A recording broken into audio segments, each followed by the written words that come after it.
Okay, so I know I've said a lot of bad things about Baker over the past couple months, all deserved, by the way. I'm not hating at all. I'm just simply telling the truth. But I wanted to kind of take a different route here, and I want to talk about how the Browns can be the most successful in 2022 with Baker Mayfield as the starting quarterback. So the one thing that we do know is that even when Baker is at his worst, the Browns are around a 500 team, which, yes, is not good, but again, a couple more wins and there you go, you're right above 500. So, and again, with the expanded playoffs and whatnot, it's a little bit easier. But here's the deal. I think how the Browns get the most out of Baker Mayfield next year, first of all, they have to add wide receivers, but they need to add specific types of wide receivers. I go back to Oklahoma and I look at how Baker Mayfield was so successful. He was throwing to a lot of guys burning wide open down the field. I think that the Browns desperately need to add guys who can do that. Lincoln Riley was a genius in the sense that what he did at Oklahoma was he took the guys who are extremely talented, but he used them in ways that somebody was always open.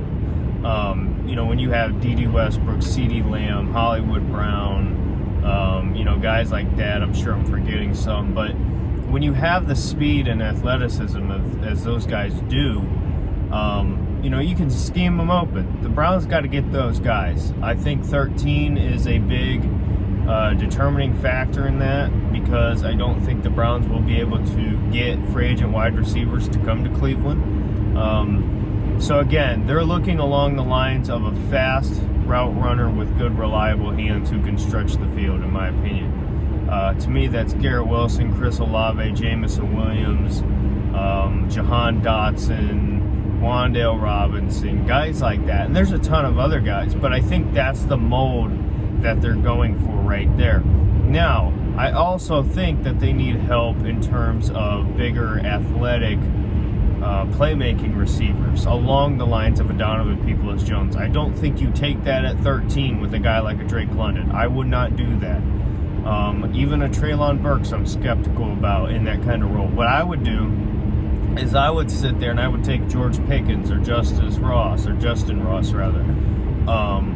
David Bell, guys like that. You can get these guys later on. And as far as the speedy guys, the Browns are going to have to add 2 to 3 wide receivers in this draft, because they are just not going to have a ton of options. Because right now, DPJ and Anthony Schwartz are your only guys. I think Anthony Schwartz is going to have to play a bigger role in order for things to work out this year. He's not a great route runner. I personally think he sucks, but they need to find ways to get the ball in his hands and take advantage of his speed.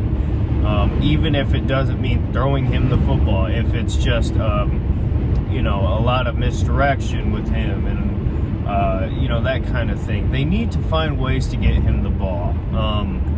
Because if they don't, you're really lacking in speed unless you go out and add some really, really fast guys. So I think the biggest problem right now in making Baker more successful for next year, you got to get guys who can separate. You got to get speed.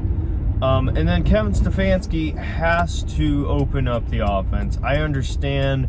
I wouldn't trust Baker Mayfield either. I get it. But you cannot succeed in the NFL right now playing the offense that we do. It's literally a 20 to 25 yard box.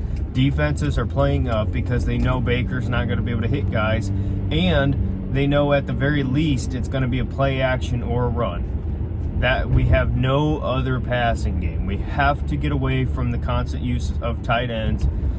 We have to open things up. So I believe that wide receivers is the biggest thing. I believe that the play calling is another thing. Despite Baker's issues, you got to open it up. And third of all, Baker Mayfield has got to get over Baker Mayfield. He's got to get out of his own head, because as long as he's in his head, it doesn't matter if you have every great receiver from every team on the Browns. He won't throw it to him. He's just so mentally weak that he's terrified of making mistakes. And I don't care if that's Kevin Stefanski, whether that's Baker, Alex Van Pelt. You cannot have that, because as long as that's there, we'll never succeed. And that's why I think there's a real chance the Browns don't have Baker Mayfield as the starting quarterback next year. But if they do, Comes down to wide receiver, speed and separation to me. Comes down to play calling. You got to open it up and scheme things different. You cannot have defenses just playing the run, playing up in the box 24/7. It's going to take away your run game, and it's going to limit you in the pass game if you can't do anything else. And then the third thing is just Baker himself. He's got to get over himself. He's got to get out of his own head. And I know it's a tough ask. Again, I don't think Baker is a lock to be the starting quarterback next year. But if he is, in my opinion, those are the things that need to be done in order to be the most successful. Because again, Baker at his worst, the Browns are around a 500 team. So you can still win games with Baker as your starter regardless. So anyway, let me know your thoughts. We'll see you in the next one. Bye.